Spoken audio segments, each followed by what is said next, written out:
A poor little girl calls a young billionaire and makes an unexpected request. "Can you be my daddy? Mommy cries every night looking at your picture."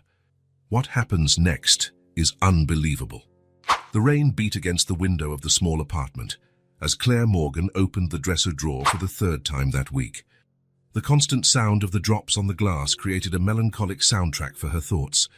Her hands trembled as she touched the yellowed photograph she had kept there for 5 years, hidden among old receipts and some cheap jewelry.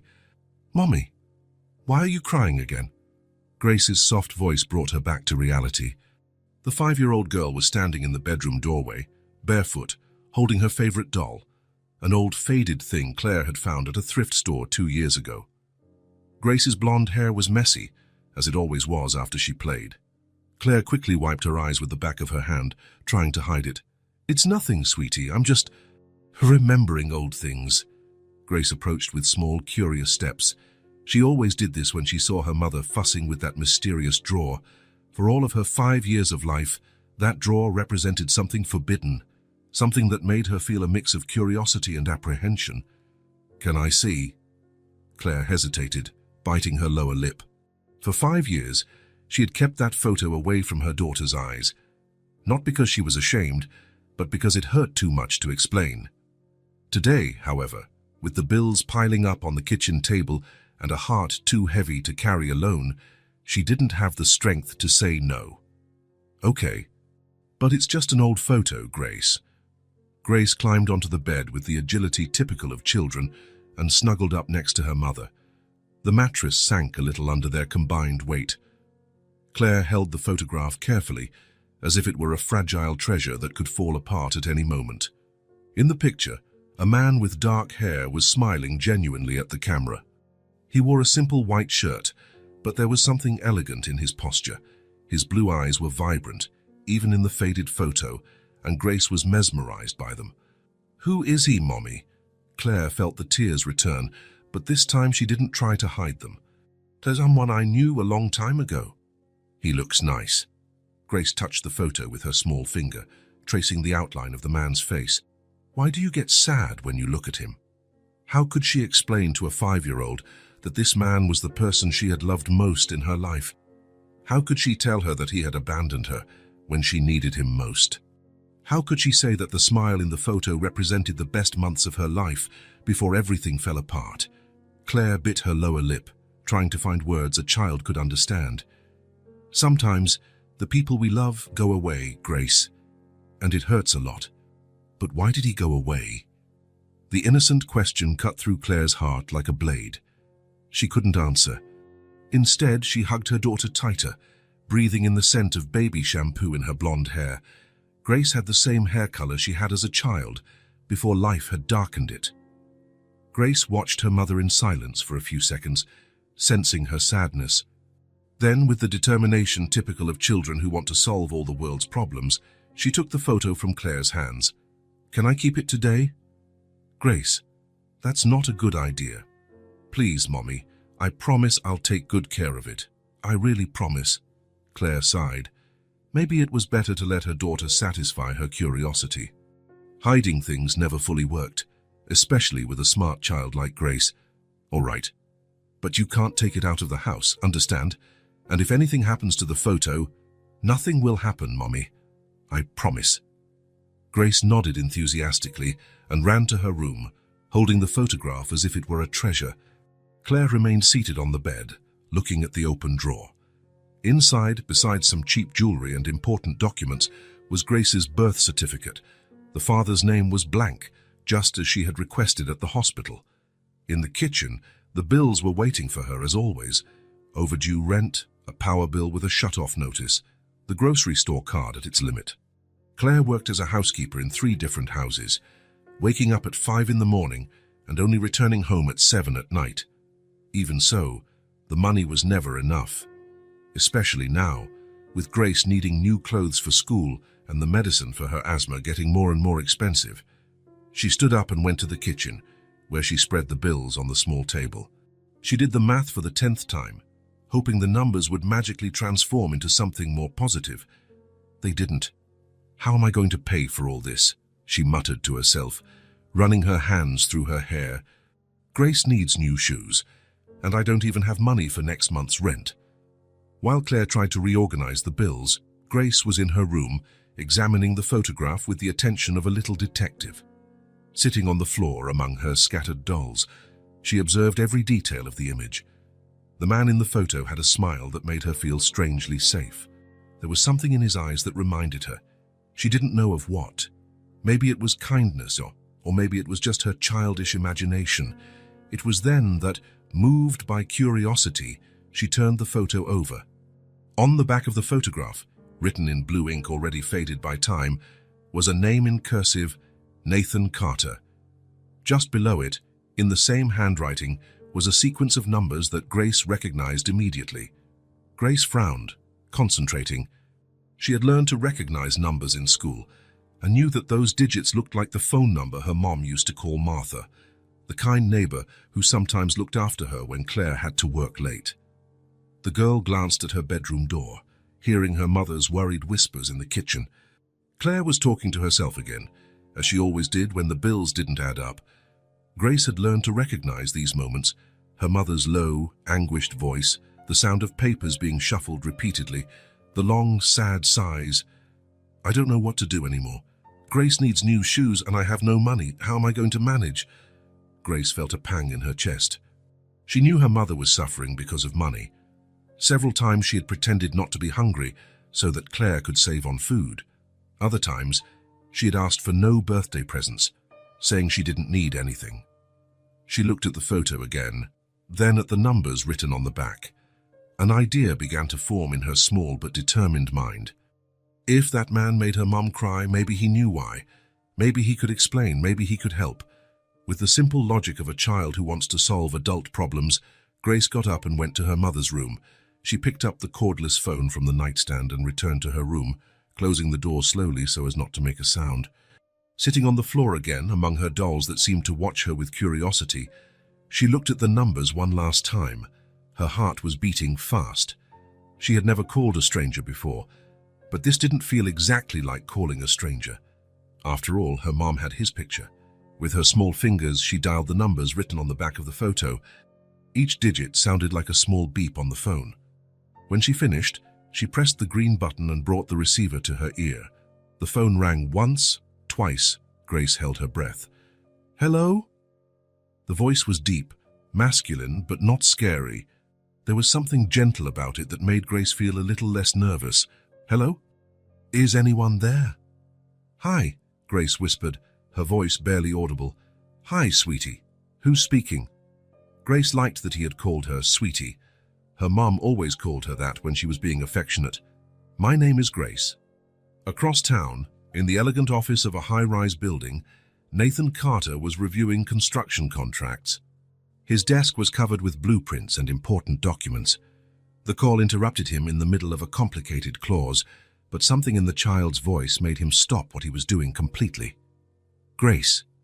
Nathan placed his pen on the desk and leaned back in his leather chair. Did you dial the wrong number, little one? No, sir. I have a picture of you. Nathan felt the world stop around him. The sound of the traffic below, the humming air conditioner, the voices of employees in the hallway, everything went silent. Slowly, he leaned forward, pressing the phone against his ear. A picture of me. Yes, you're smiling and wearing a white shirt. Your name is written on the back. Nathan's hands began to tremble. Only one person had a picture of him with his name written on the back. A person who had disappeared from his life 6 years ago, without explanation, without a goodbye, leaving only a void he could never fill. Nathan stood up from his chair, walking to the window of his 25th floor office. Below, the city bustled with cars and people, but he could only think of a woman with brown hair and green eyes who had vanished from his life like smoke. Grace, he said, trying to keep his voice calm despite the whirlwind of emotions. Where did you get that photo? It's my mommy's. She cries every night when she looks at you. The words hit Nathan like a punch straight to the chest. He leaned against the window, trying to process the information. Claire still thought about him. Claire still cried for him. What's your mommy's name, Grace? Claire Morgan. The phone almost slipped from Nathan's hand. Claire. After all these years of searching, of hired investigators, of sleepless nights wondering where she was, finally a lead. His mind went blank for a few seconds, his heart racing as if he had run a marathon. "Grace," he said, his voice hoarse with emotion, "why did you call me?" "Because my mommy cries every night when she looks at your picture. She gets really sad and we don't have any money. Can you be my daddy?" The question struck Nathan like lightning. He leaned completely against the window, his legs nearly giving out. A 5-year-old child was on the other end of the line, asking the most complicated question he could ever imagine. A question he didn't even know he had been waiting to hear. "Grace, is your mommy home?" "Yes, she's in the kitchen, shuffling papers and talking to herself about the bills." Nathan ran a hand through his hair, trying to organize his thoughts. He needed more information, but he couldn't pressure a 5-year-old. He couldn't scare her. "Listen, Grace, don't tell your mommy you called me, okay? At least not right now." "Why?" Nathan thought quickly. How could he explain the complexity of the situation to a child? How could he say that he had no idea what had happened between him and Claire, and that an unexpected call could complicate things even more? Because sometimes adults need time to understand things. "Can you keep a secret?" "I can. I'm very good at keeping secrets. One time I kept the secret about Mommy's birthday present for 2 whole weeks. Nathan almost smiled, despite the tension. "You're a very smart girl, Grace." "Thank you. My teacher always says so." "Grace," Nathan said, trying to hide the anxiety in his voice, "where do you live?" The girl hesitated. "My mommy said I'm not supposed to tell strangers where we live. Your mommy is right. You are a very smart girl, Grace." Nathan sighed softly. He needed more information, but he couldn't pressure a 5-year-old. He couldn't scare her or make her disobey her mother. "Grace, I have to go now, but thank you for calling me. Are you going to help my mommy?" The simple question carried so much weight that Nathan felt his chest tighten. "I'm going to try, little one. I promise I'll try." "Thank you, Mr. Nathan. You can just call me Nathan, Grace." "Okay, bye, Nathan." "Bye, Grace." Nathan kept holding the phone even after the call ended. His mind was working frantically, processing every word he had heard. Claire was alive. She was in the Oakwood neighborhood. She had a 5-year-old daughter who was asking if he could be her father. He returned to his desk, but couldn't focus on the contracts. Instead, he opened his laptop and started searching for information on private investigators. Nathan Carter was a successful man. At 32, he owned a prosperous construction company. He had money, influence, and resources. But none of that had been enough to find Claire when she disappeared. Now, finally, he had a real lead. As he searched, his mind kept returning to Grace's voice. There was something familiar in her intonation, a cadence that reminded him of, but he pushed those thoughts away. He couldn't speculate. Not yet. He picked up the phone and dialed Marcus, the investigator he had hired years ago to find Claire. "Marcus, it's Nathan Carter. I need you to reopen that case." "Yes, Claire Morgan. I have new information." Across town, Grace carefully tucked the photograph among her dolls and left her room. In the kitchen, she found Claire still bent over the bills, her head in her hands. "Mommy, are you okay?" Claire lifted her head and forced a smile. "Of course, sweetie. I'm just organizing some papers." Grace approached and hugged her mother tightly. "I love you, Mommy. I love you too, Grace, more than anything in the world." As she hugged her daughter, Claire couldn't imagine that, at that very moment, across town, a man was rearranging his entire schedule to chase down answers he had been seeking for 6 years. Nathan spent a sleepless night, holding a photo identical to the one Grace had found. The next morning, he knew exactly what he had to do. He needed answers, and he would get them no matter the cost. Nathan couldn't close his eyes all night. After Grace's call, he had cancelled all his meetings and returned home early. But sleep simply wouldn't come. Now at 3 in the morning, he was sitting on his apartment balcony, holding the photograph he had kept in his wallet for 6 years. It was the same photo Grace had described. He himself had written his name and phone number on the back before giving it to Claire, on an ordinary morning when they were still happy. At the time, it seemed like just a romantic gesture. Now, 6 years later, Those scribbled numbers had become the bridge between his past and a future he didn't even know existed. Nathan observed the image under the dim light of the balcony. Claire had taken the photo on an autumn Sunday, in the park where they used to walk. He remembered that day perfectly. She had laughed at the face he made before pressing the button, saying he looked too nervous for a simple picture. "You need to relax, Nathan," she had said, adjusting his shirt. "It's just a photo for me to take with me when you travel for work." How could he have known that it would be one of the last photos they would take together? How could he have imagined that, months later, Claire would disappear from his life without a trace? The phone vibrated on the table, bringing him back to the present, a work message that he completely ignored.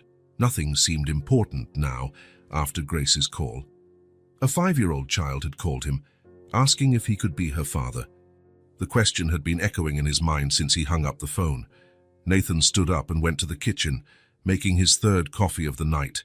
His hands trembled slightly as he stirred in the sugar. It wasn't nervousness. It was a mixture of anxiety, hope, and fear that he couldn't name. Grace was 5 years old. Claire disappeared 6 years ago.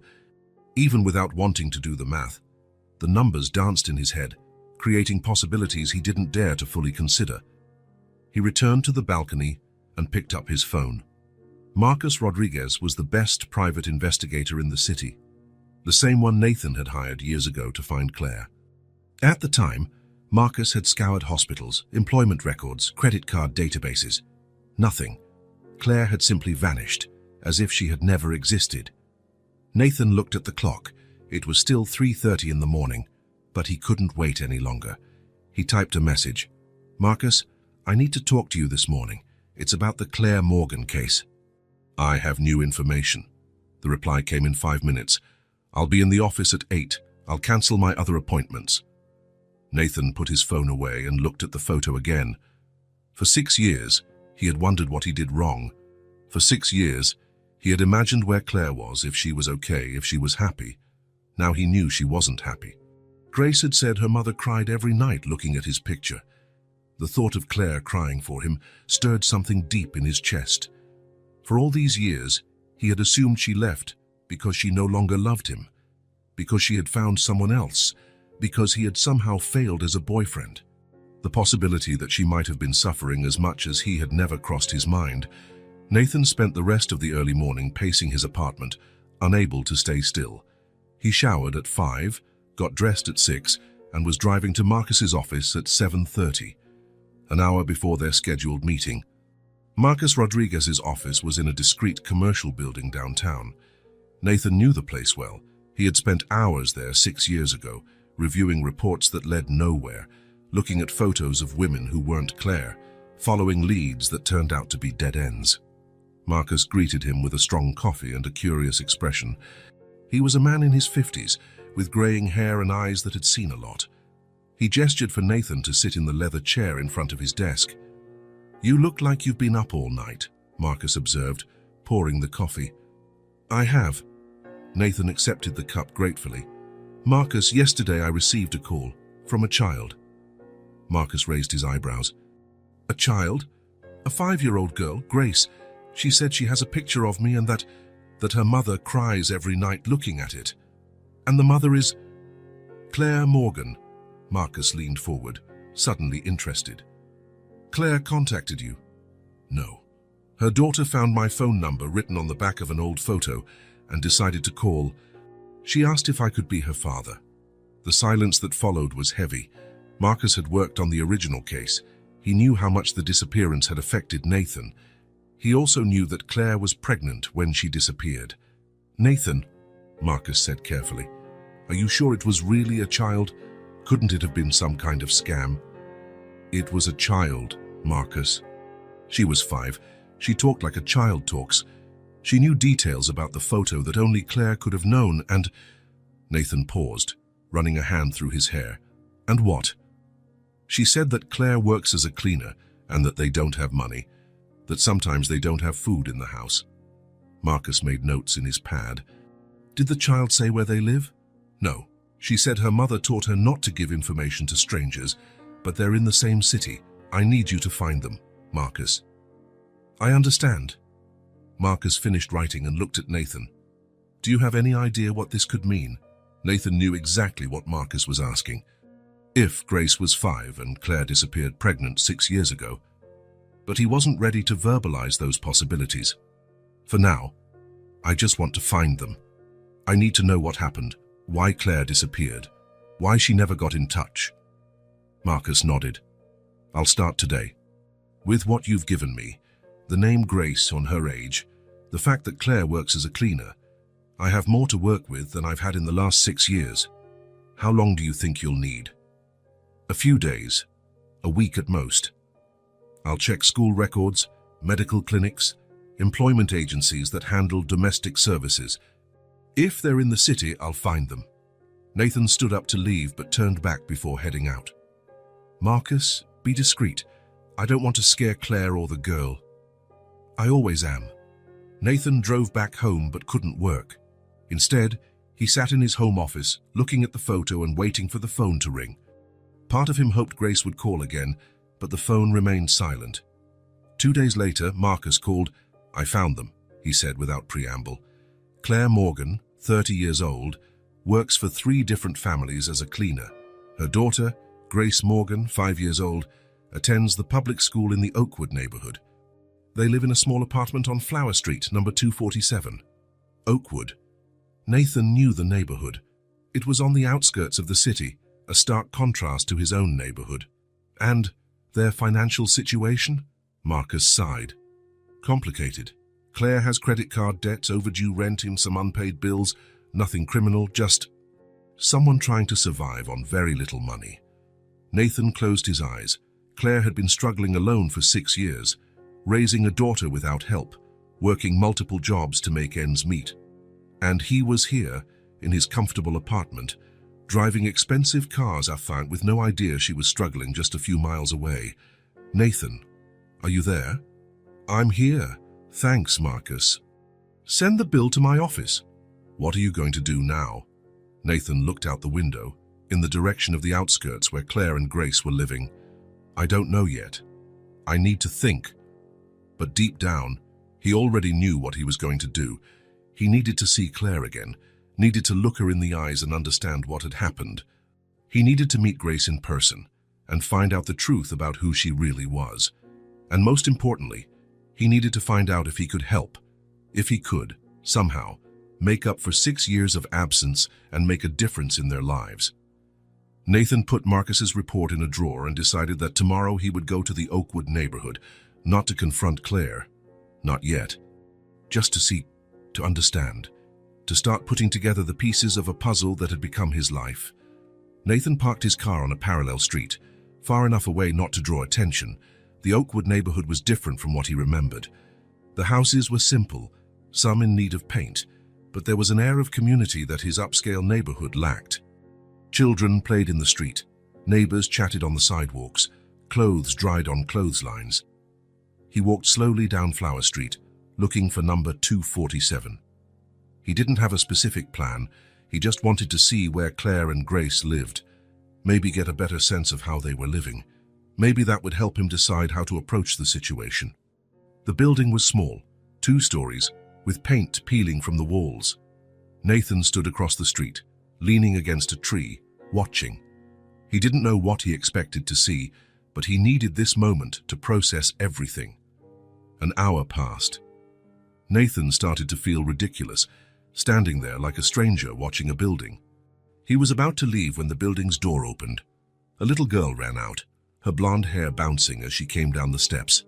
She wore a simple dress, a little too big for her, and sneakers that had seen better days. Even from a distance, Nathan felt something familiar about her, Grace. She was playing alone in the small area in front of the building, jumping from one stone to another, as if it were a game she had invented herself. Nathan watched her, trying to memorize every detail. She was a beautiful child, with a contagious energy even when playing alone. Without realizing it, Nathan had started to cross the street.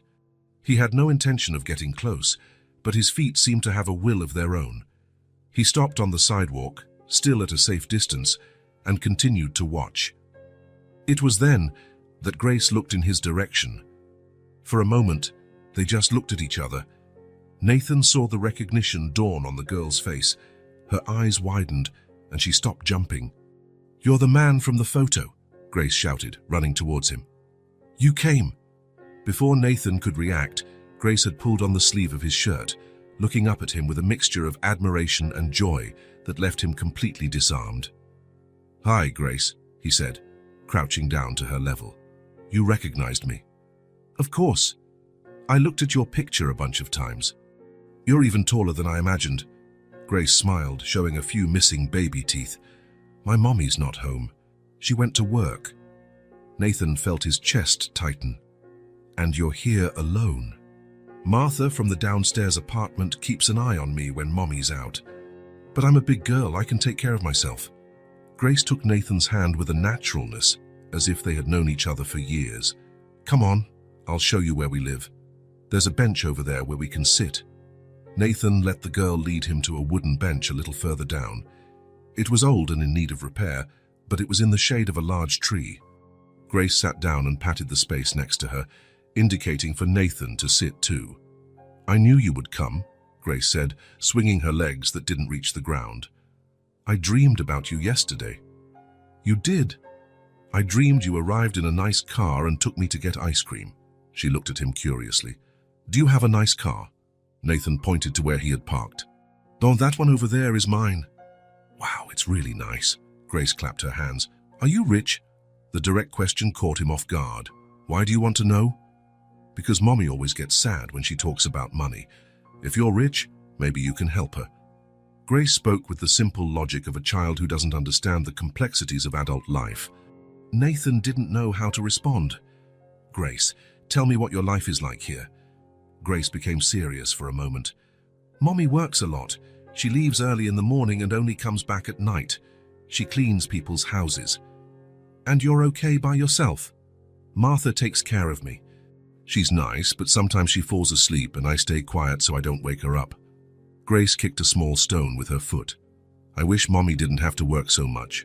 "Why?" "Because when she comes home, she's always tired and sad.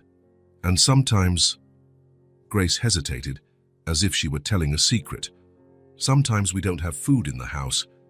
Mommy says it's because she forgot to buy it, but I know it's because there's no money." Nathan felt a pain in his chest. "What do you do when that happens?" "Mommy says I shouldn't worry, that she'll figure something out. Sometimes Martha gives us food. And one time Mommy borrowed money from the neighbor." Grace looked at him with big, serious eyes. "Do you think it's wrong to borrow food?" "No, Grace, it's not wrong. Your mommy is doing the best she can." "I know. She's the best mommy in the world." Grace smiled again. "That's why I called you. I thought maybe you could help." Nathan ran a hand through his hair, trying to process everything he was hearing. "Grace, does your mommy know you called me?" Grace shook her head. "No. You said not to tell, remember? I'm good at keeping secrets." "And you didn't think it was strange for me to show up here?" "No!" Grace jumped off the bench, excited. "I knew you would come. When I called you, I felt that you were a good person. And good people don't let other people be sad." Grace's innocence touched Nathan deeply. She had called a complete stranger because she wanted to help her mother, and now she was here, talking to him as if they were old friends. "Grace, can I ask you a question?" "You can."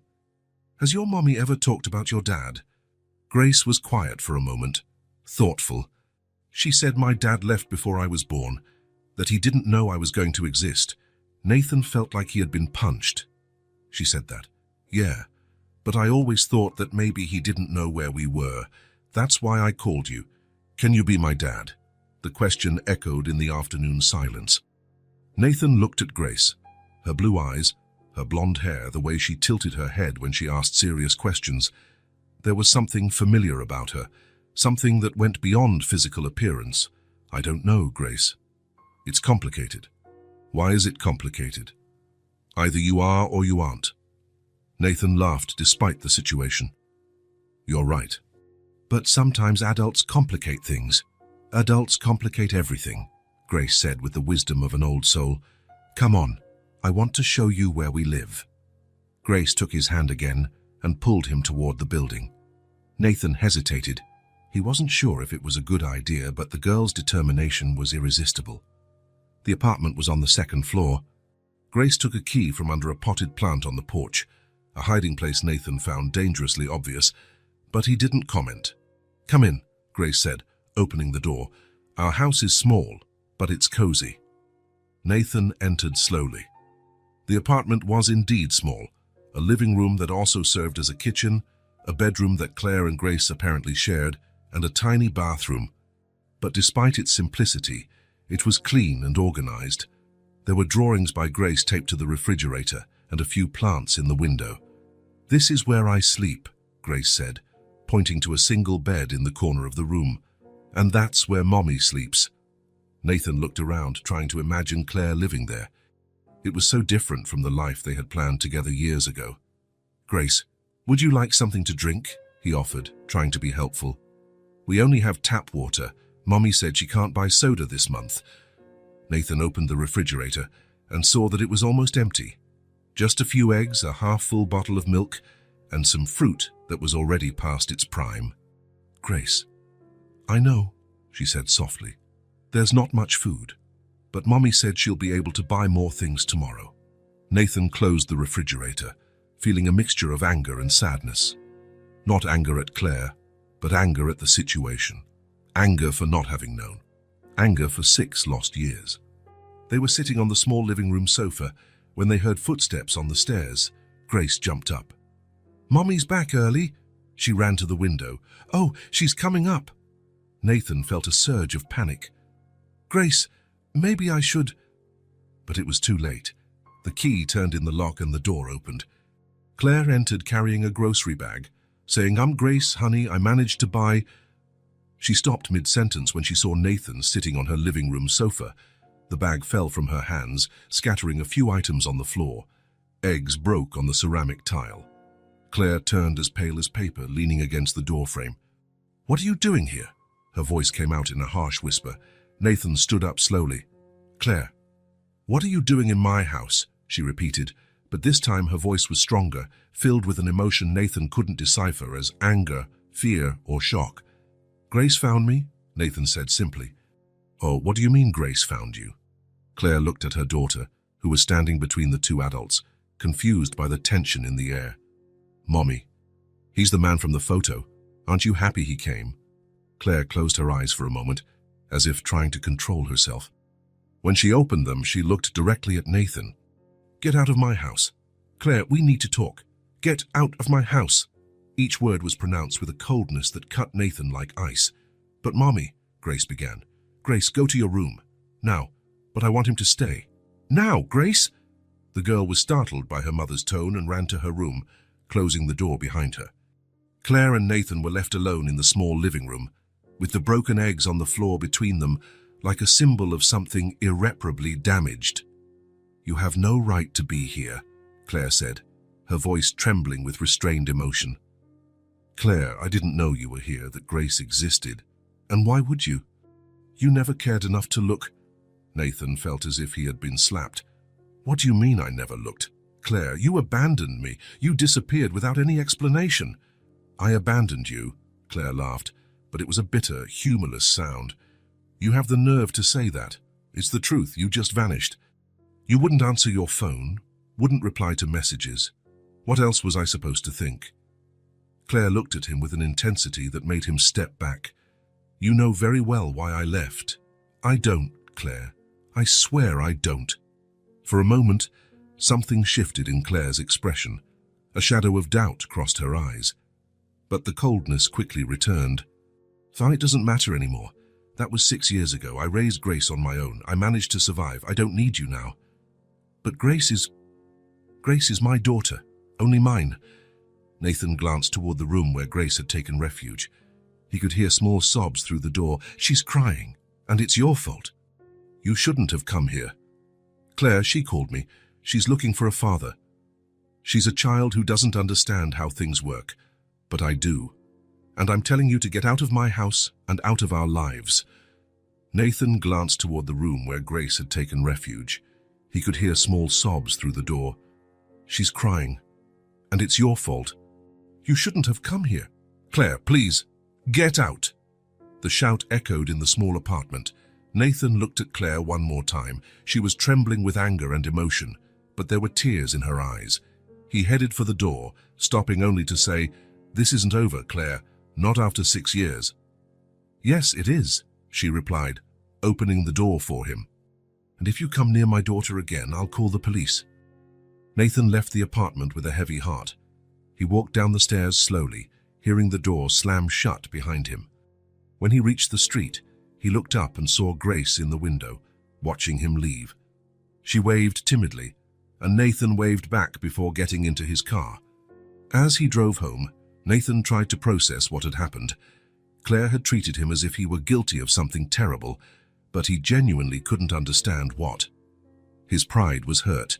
She had abandoned him, disappeared from his life without explanation, and now she was acting as if he were the villain of the story. But the image of Grace wouldn't leave his mind. The girl clearly wanted a father, and there was something about her, something familiar he couldn't ignore. She was 5 years old. Claire had disappeared pregnant 6 years ago. The questions hammered in his mind. Was Grace his daughter? Why had Claire run away? What really happened 6 years ago? There were secrets there, wounds that hadn't healed. And as much as his pride screamed at him to forget everything and move on, Nathan knew he couldn't. Not after seeing Grace crying behind that door. He had to find out the truth, even if Claire didn't want to talk. Nathan couldn't stop thinking about the nearly empty refrigerator in Claire's apartment.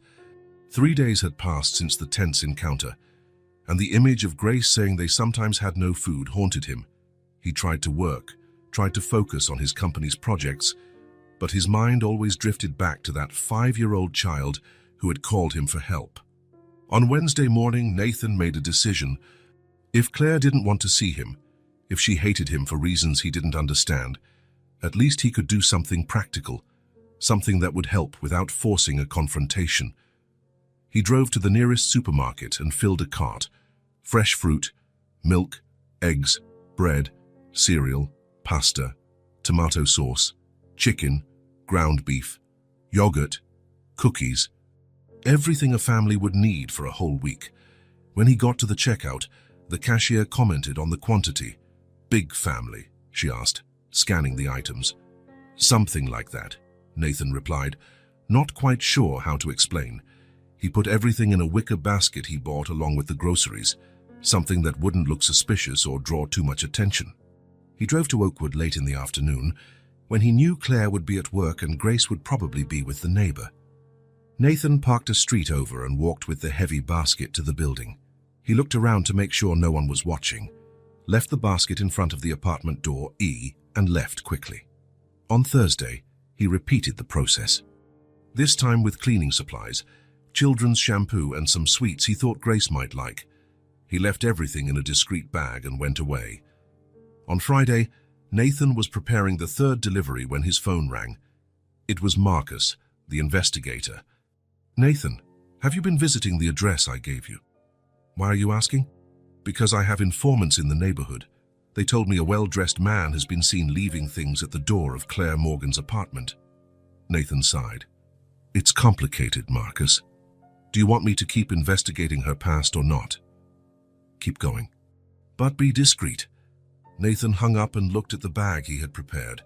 Maybe it wasn't the wisest approach, but it was the only way he had found to help without causing more problems. Claire arrived home on Friday night completely exhausted. She had worked at a new house where the owner was extremely demanding and made her re-clean the bathroom 3 times. Her feet ached, her back was tense, and she just wanted to take a shower and rest. As she walked up the stairs, she almost tripped over a bag that was in front of her door. "That's strange," she muttered, looking around. There was no one in the hallway. She opened the door and called out, "Grace, did Martha bring something over?" Grace came running from the kitchen, where she was playing with her dolls. "Bring what, Mommy?" "This bag here at the door." Grace looked at the bag with curiosity. "Martha didn't bring anything. She just went downstairs a little while ago." Claire brought the bag inside, suspicious. When she opened it and saw the contents, her eyes widened. Expensive toiletries, children's shampoo, conditioner, scented soap, toothpaste, all brands she could never afford. Wow, Mommy, where did this come from? Grace picked up the shampoo and sniffed it. It smells so good. Claire frowned. It didn't make sense. Who would leave expensive products at her apartment door? Mommy, maybe someone got the wrong door. Maybe, Claire said, but something told her it was no mistake. On Saturday morning, Claire left for work earlier than usual. The family she worked for on weekends had asked her to arrive at 7 in the morning because they were having guests. Grace stayed with Martha, as always. The elderly neighbor was kind but slept a lot during the day, so Grace usually played alone in the downstairs apartment. Around 10 in the morning, Grace heard footsteps on the stairs. She thought it was her mother coming back early, but the steps stopped on their floor. Curious, she went to the window of Martha's living room and looked out. She saw Nathan walking quickly away from the building. Grace smiled. She had suspected it since the first mysterious bag, but now she was sure. Without waking Martha, who was dozing in her armchair, Grace ran upstairs to her apartment. At the door, she found a large basket full of food. Fruits, vegetables, meat, milk, bread, all fresh. Grace clapped her hands with joy. She ran back downstairs and gently shook Martha. "Martha! Martha!" The elderly woman woke with a start. "What is it, dear? Is your mother back?" "No, but food arrived. Lots of food." Martha went upstairs with Grace to see. When she saw the basket, she shook her head, confused. "This is very strange, Grace. Who would leave so much food here?" Grace almost told her about Nathan, but remembered she had promised to keep it a secret. "I don't know, Martha, but now we have food." They brought the basket inside. Martha helped Grace put everything away in the refrigerator and pantry.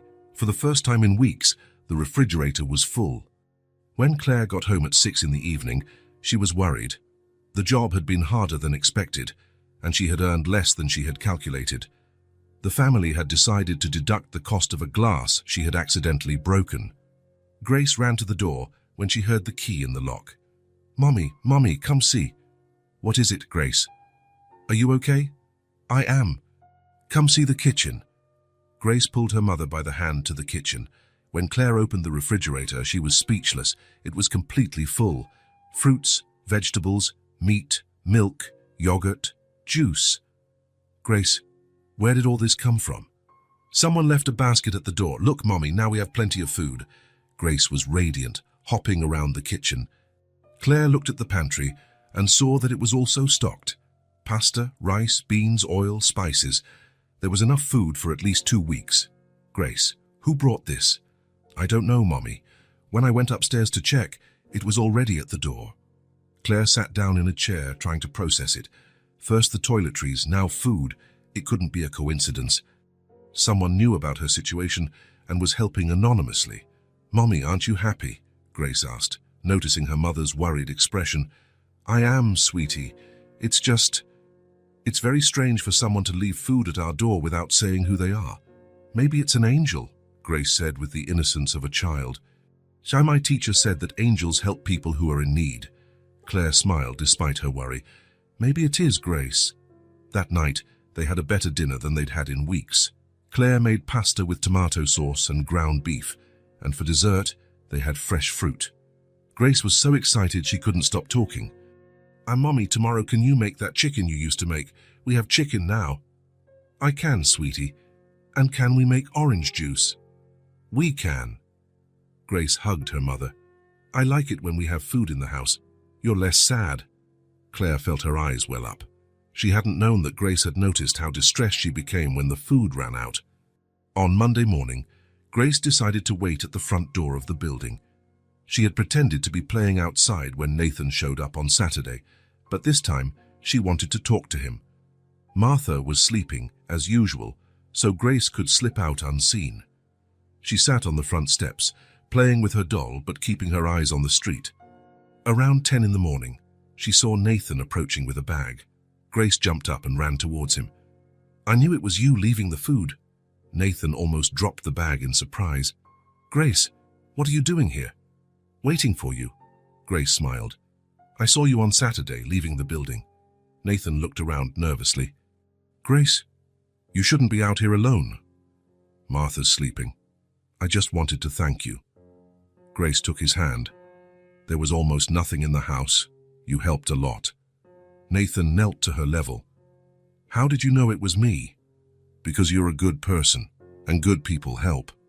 Grace, did you tell your mom? Grace shook her head. No. She'd be mad, right? Probably. I don't understand why my mom is so angry with you, Grace said, tilting her head. You're nice, and you're helping us. Nathan felt his chest tighten. Grace, sometimes with adults, it's complicated. Everything is complicated for adults, Grace sighed. But for me, it's easy. You're good to me and Mommy. That's enough. Nathan looked at the little girl and saw so much sincerity in her eyes that he could barely speak. Grace, I want you to know that, no matter what happens between me and your mum, I will always care about you. Are you going to keep leaving food? If you need it, yes. Grace hugged his legs. Thank you. Mommy was less sad yesterday. She even smiled when she made dinner. Nathan returned the hug, feeling a wave of emotion he couldn't control. Grace, you have to go back to Martha's before she wakes up. Okay. But can I stay for one more minute? You can. They sat there on the steps, Nathan holding the bag and Grace playing with her doll beside him. For a few minutes, Nathan allowed himself to imagine what it would be like if this were normal. If he could be in Grace's life without all the complication and anger that Claire carried. Nathan. Yes. Can you tell me how you met my mum? Nathan hesitated. Grace, that's a conversation you should have with your mum. But she won't talk. She just gets sad when I ask. Maybe because it's hard for her. Grace thought for a moment. Did you like her a lot? A lot, Nathan answered without hesitation. And now? Nathan looked at Grace, seeing Claire in her features, remembering how Claire used to tilt her head the same way when she asked difficult questions. I still care about her, Grace. And I care a lot about you, Grace smiled. I like you too, you have kind eyes. Nathan laughed. Kind eyes? Yeah. Mommy always says you can tell if a person is good by their eyes. You have good person eyes. Nathan stood up, knowing he had to leave before someone saw them. Grace, I have to go now. Okay. Thanks for the food. You're welcome, little one. Grace ran back into the building, waving before she went inside. Nathan walked to his car with a lighter heart than he'd had in days. He might not understand Claire's anger. He might not know what happened in the past. But one thing was clear. Grace needed him, and he wasn't going to abandon her. Even if he had to help in secret, even if Claire never knew it was him, Nathan was going to make sure that child had what she needed. It was the least he could do. Grace woke up on Tuesday with a burning forehead. Claire immediately knew something was wrong when her daughter didn't jump out of bed as she always did. Instead, Grace remained lying down, her cheeks flushed and her eyes shining with fever. Grace, how are you feeling? Claire placed her hand on her daughter's forehead and was startled by the heat. I'm cold, Mommy, Grace murmured, pulling the blanket up to her chin. And my throat hurts. Claire rushed to get the thermometer. When she took the temperature, the result terrified her, 102.5 degrees. Grace, we're going to the doctor right now. I don't want to get out of bed, Mommy. I'm too tired. Claire called work, cancelling her cleaning day. Her employer was not happy, but Claire didn't care. Grace came first, always. She took her daughter to the local clinic, where they waited for almost 2 hours to be seen. Grace slept in her mother's lap the entire time, waking only when the doctor called her name. The doctor examined Grace carefully, checking her throat, her ears, listening to her chest. He frowned when he noticed her breathing was a bit shallow. Mrs. Morgan, your daughter has a respiratory infection. Given the high fever and difficulty breathing, I believe it's pneumonia. Claire felt the world spin. Pneumonia? But she's only 5. Children can develop pneumonia quickly. I'm going to prescribe antibiotics, but I want you to keep a close eye on her.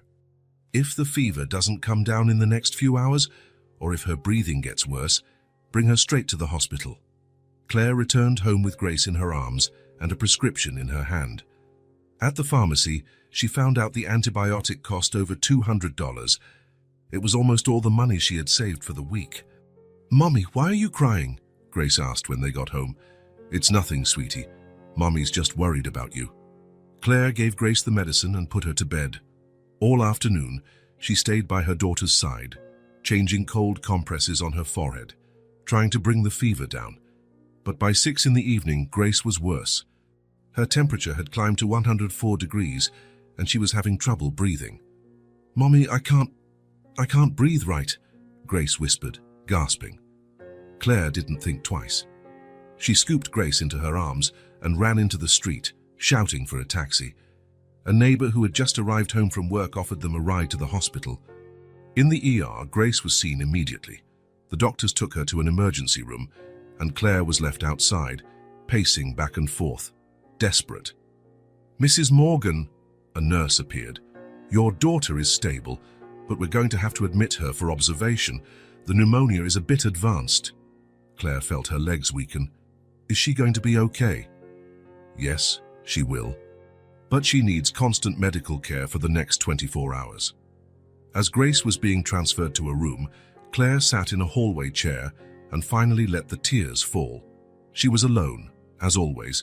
She had no close family, no one to share the weight of this moment. It was then that she remembered the card she had kept in her wallet for a week.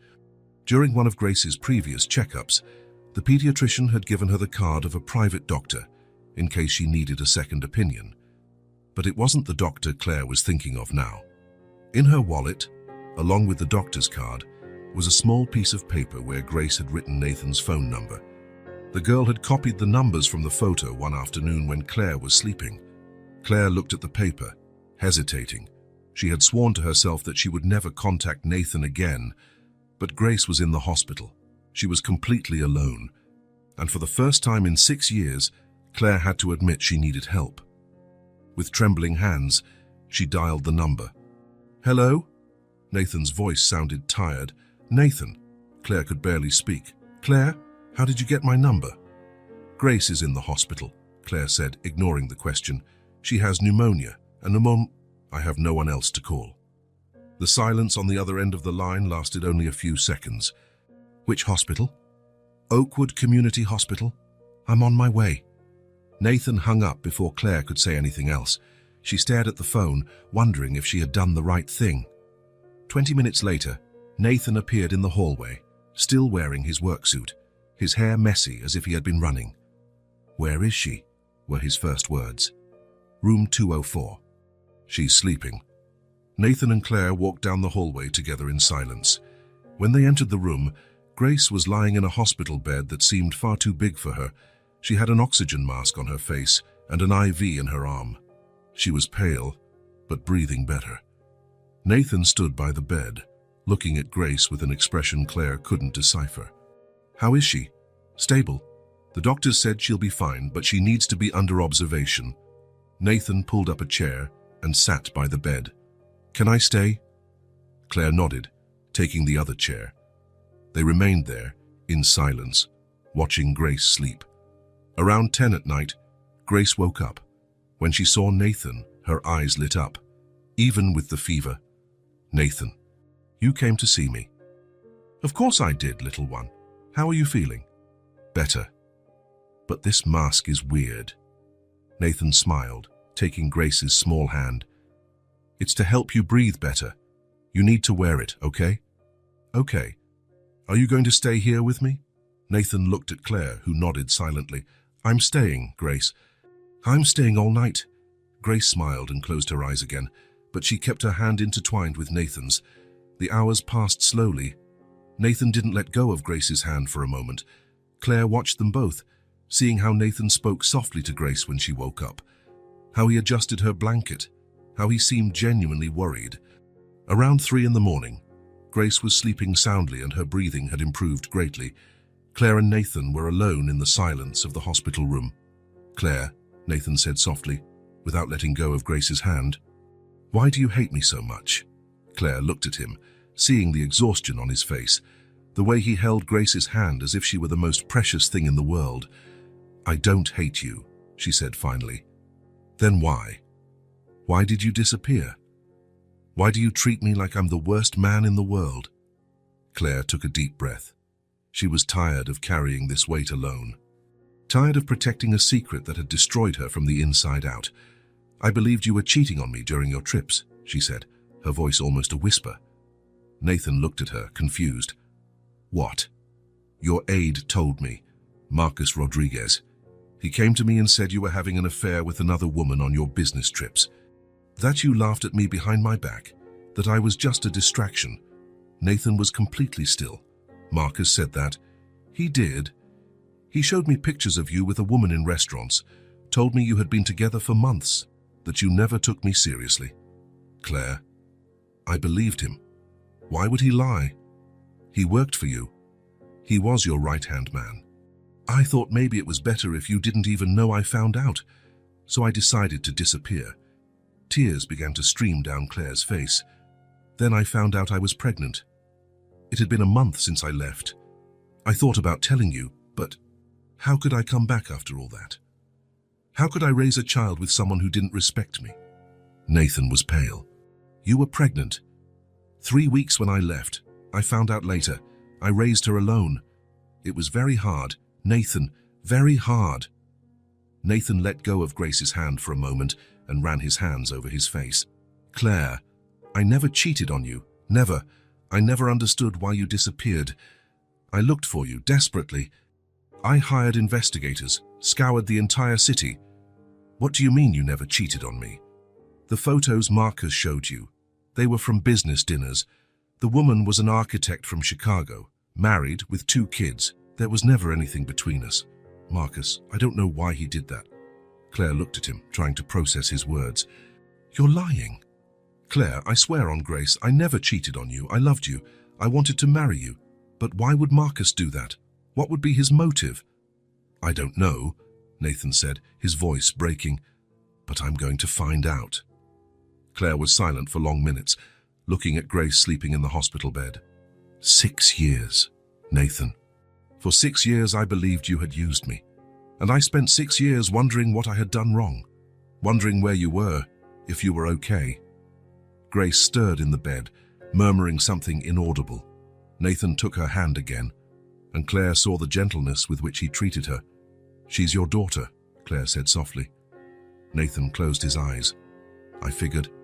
When she called me Amachis, when she said she was 5, I did the math.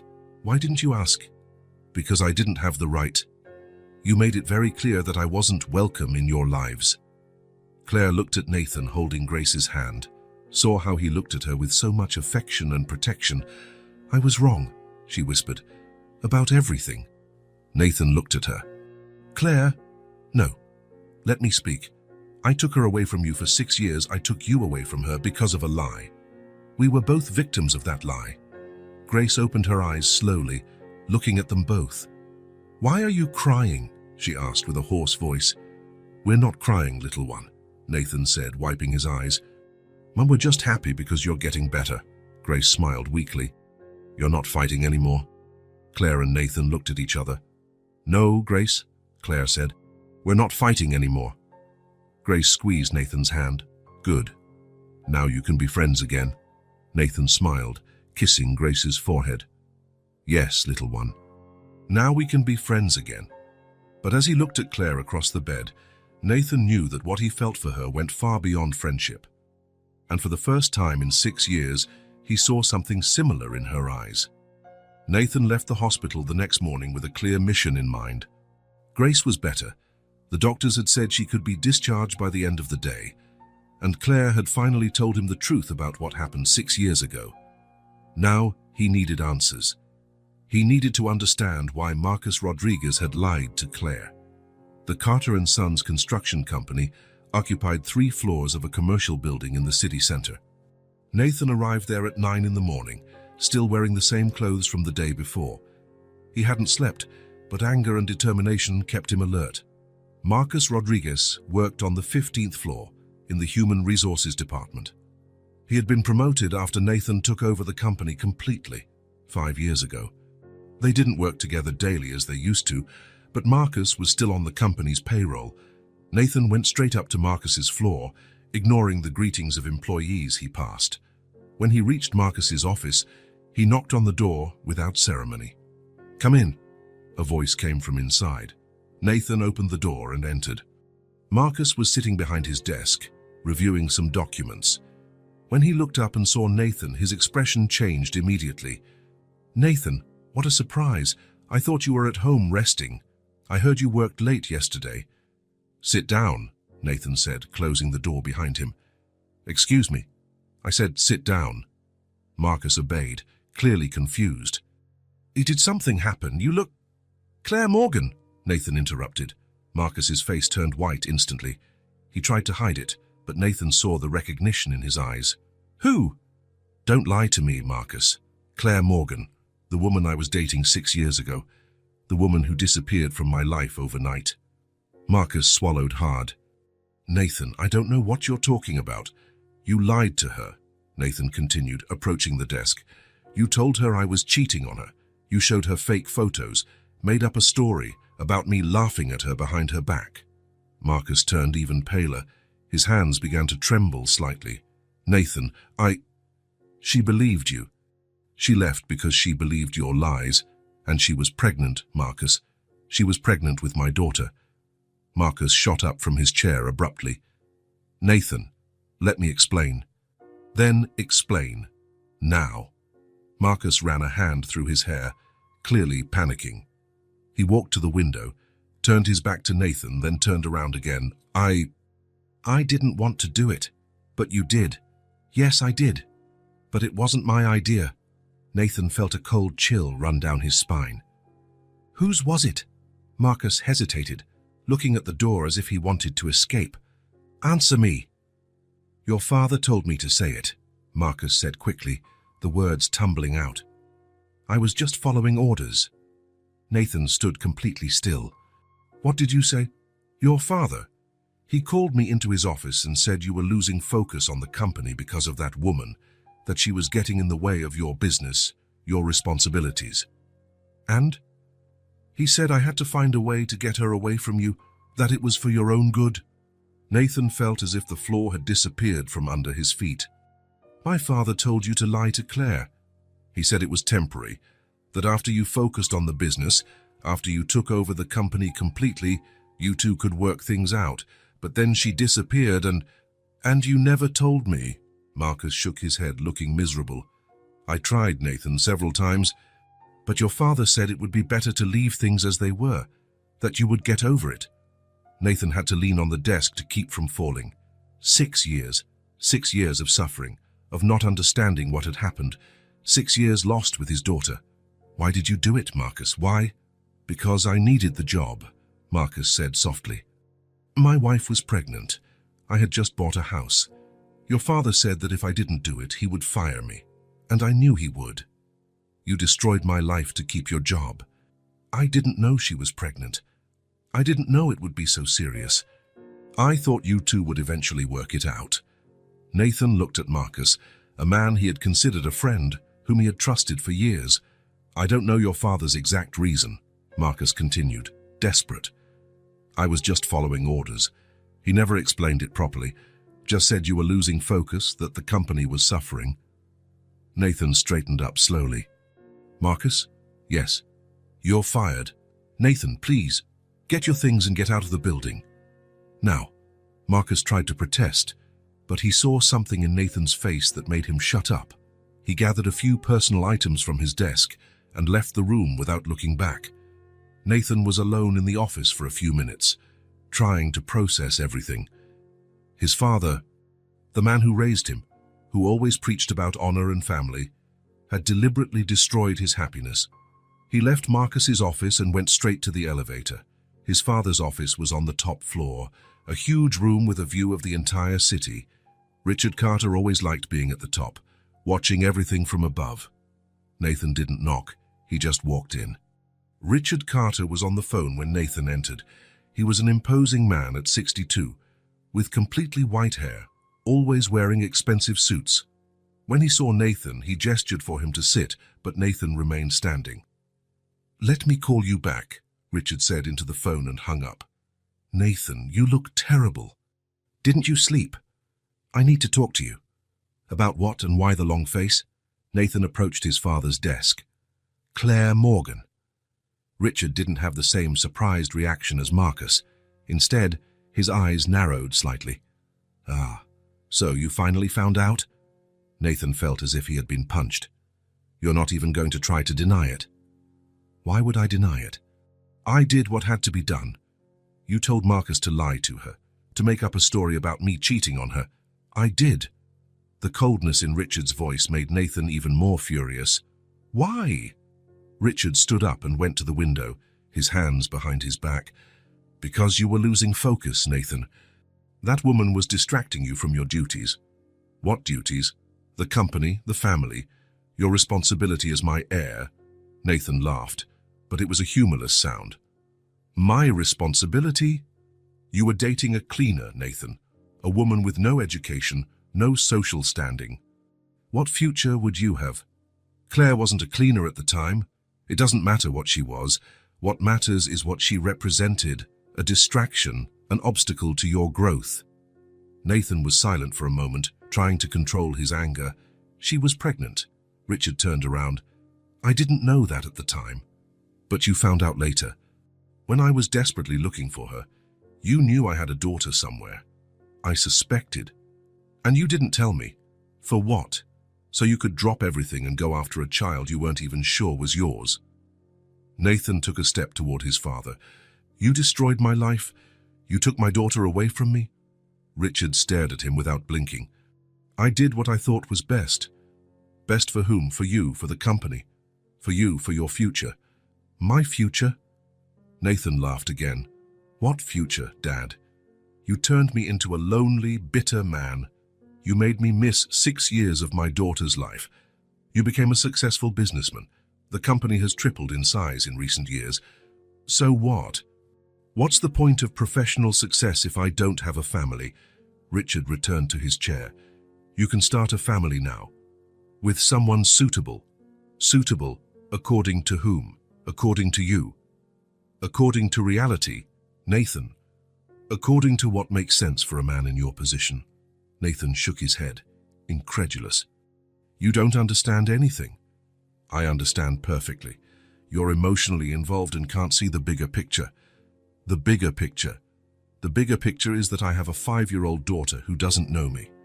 It's that the woman I loved believed for 6 years that I cheated on her. It's that I lost 6 years of my life because of your manipulations." Richard leaned back in his chair. "And what do you plan to do now?" Nathan looked at his father for a long moment. He saw a man he no longer recognized, or perhaps one he had never really known. "I'm going to rebuild my family. I'm going to win back Claire's trust, and I'm going to be the father Grace deserves." "And the company?"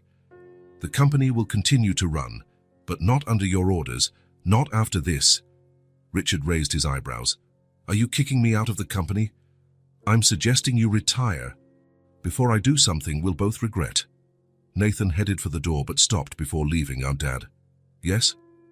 "You will not go near Claire or Grace again. Ever. If I find out you've tried to interfere in our lives again, you'll find out that I can be just as ruthless as you." Richard remained silent. Nathan left the room and closed the door behind him. He had discovered the truth, but that didn't erase 6 lost years. Now he had to find a way to repair the damage his father had caused, and he had to hope it wasn't too late. A week had passed since the confrontation with his father. Nathan had spent the last few days reorganizing the company, taking full control of decisions, and ensuring that Richard Carter no longer had any influence over the business. But none of that mattered as much as what he was about to do now. He parked his car in front of the small building on Flower Street, holding a box wrapped in colorful paper. Inside was a new doll, not just any doll, but a special one he had chosen carefully. It had blonde hair like Grace, blue eyes, and a pink dress he thought she would love. Nathan walked up the stairs slowly, his heart pounding. He and Claire had talked on the phone over the past few days, trying to figure out how to move forward after everything they had discovered. Today would be the day they would tell Grace the truth. When he knocked on the door, it was Claire who opened it. She looked different from the past few days, calmer, less tense. The weight of carrying that secret alone had finally been lifted from her shoulders. "Hi," she said softly. "Hi, how are you?" "Nervous. And you?" Nathan held up the box, also nervous, but happy. Claire smiled for the first time in a long time. "Come in. Grace is in the living room, drawing." Nathan entered the small apartment he now knew well. Grace was sitting on the floor, with colored pencils scattered around her, focused on a drawing that seemed to show three people holding hands. "Grace," Claire called. "We have a visitor." Grace looked up and her face lit up when she saw Nathan. "Nathan, you came to see me." "I did, little one, and I brought something for you." Grace jumped up and ran to him. "A present, for me, for you." Nathan knelt and handed her the box. Grace tore the paper with excitement, and when she saw the doll, her eyes sparkled. "Wow, she's beautiful. Look, Mommy, she has hair just like mine." "She is very beautiful," Claire agreed, watching Nathan and Grace interact. Grace hugged the doll and then hugged Nathan. "Thank you. I'm going to name her Sophie." "Sophie is a beautiful name," Nathan said, returning the hug. Grace pulled away a little and looked at Nathan seriously. "Nathan, can I ask you a question?" "You can. Why do you always come to see me? Why do you care about me?" Nathan looked at Claire, who nodded encouragingly. "Grace," Claire said, approaching, "I need to tell you something very important. Come here." Grace put the doll down and went to her mother, who knelt to be at her daughter's level. "What is it, Mommy?" "You look serious." Claire took a deep breath, trying to find the right words. "Grace, you've always asked me about your father, remember?" "I remember. You always got sad and said he went away." "Yes. I said that because I was confused about some things, but now I've found out the truth." Grace looked at Nathan, then at Claire. "Tell what truth?" Claire held Grace's small hands. "Grace, my love, this is your father." For a moment, the apartment was completely silent. Grace looked at Nathan, then at Claire, processing the information. "Nathan is my father?" she asked, as if wanting to be sure. "Yes, sweetie, Nathan is your father." Grace was quiet for a few seconds, looking at Nathan intensely. Then slowly, a smile began to appear on her face. "I knew it," she said softly. "You knew." "I knew it. I felt it when I saw you." Grace ran to Nathan and threw herself into his arms. "I knew you were my father." Nathan picked her up, holding her tightly against his chest. He felt his eyes fill with tears as he hugged his daughter for the first time, knowing who she really was. "How did you know, little one?" he asked, his voice choked with emotion. Grace touched his face with her small hands. "Because when you look at me, I feel safe. And because you have the same eyes as me." Nathan laughed and cried at the same time. "Grace, I promise you one thing." "What?" "I'm never leaving again. I'm never leaving you again." Grace pulled back to look at his face. "Do you really promise?" "I promise. I missed 5 years of your life, but I'm not going to miss another day." "But you didn't know I existed, right?" Grace asked with a child's logic. Nathan looked at Claire, who approached them. "That's right, Grace. Your father didn't know because some people lied to keep us apart. But now he knows. Now I know," Nathan confirmed. "And now I'm here to stay." Grace hugged him again. "Does that mean I have a dad and a mom now?" "It does," Claire replied, joining the hug. "And are we going to live together?" Nathan and Claire looked at each other. They had talked about it, but they were still figuring out the details. "We'll figure that out together, little one," Nathan said. "The important thing is that now we're a family." Grace clapped her hands. "A family? Can I tell Martha?" "You can," Claire laughed. Grace ran to the window. "Martha! Martha!" The neighbor appeared at the window below. "What is it, Grace?" "I have a dad. This is my dad." Nathan waved to Martha, who smiled and waved back. "That's wonderful, Grace. Now you're a complete family." Grace shouted back, radiant. "Yeah, a complete family." 3 weeks later, Nathan was standing in the garden of a new house in Oakwood, not far from the old apartment, but on a quieter street, with a yard and space for Grace to play. He had bought the house the previous week, letting Claire decorate it as she wished. The house had 3 bedrooms, a spacious kitchen, and a garden with flowers that Claire had planted. Grace was still discovering every corner, especially the yard where she could play freely. Claire came out of the kitchen carrying 2 cups of coffee and joined Nathan in the garden.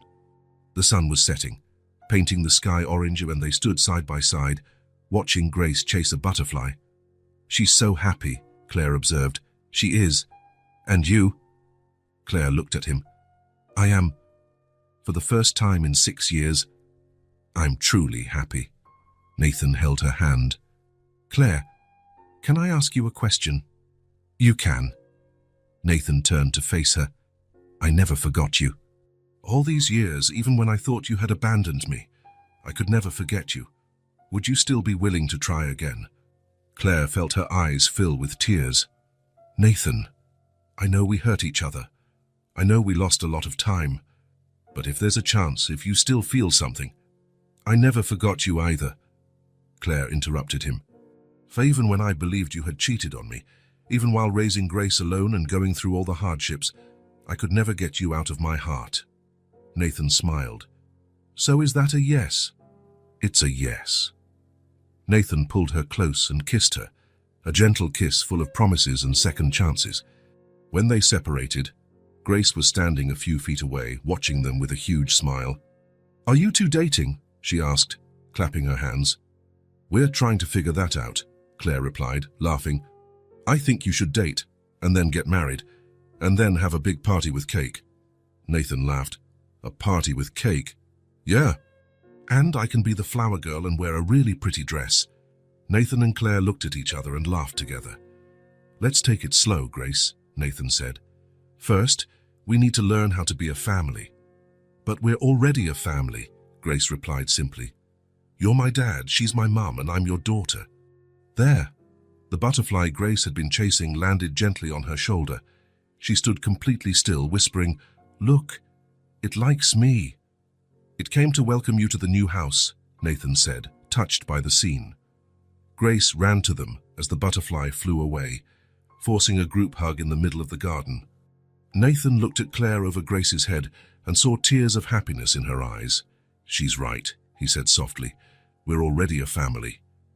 "We are," Claire agreed. "Finally, we are." Grace broke free from the hug and went back to playing in the yard.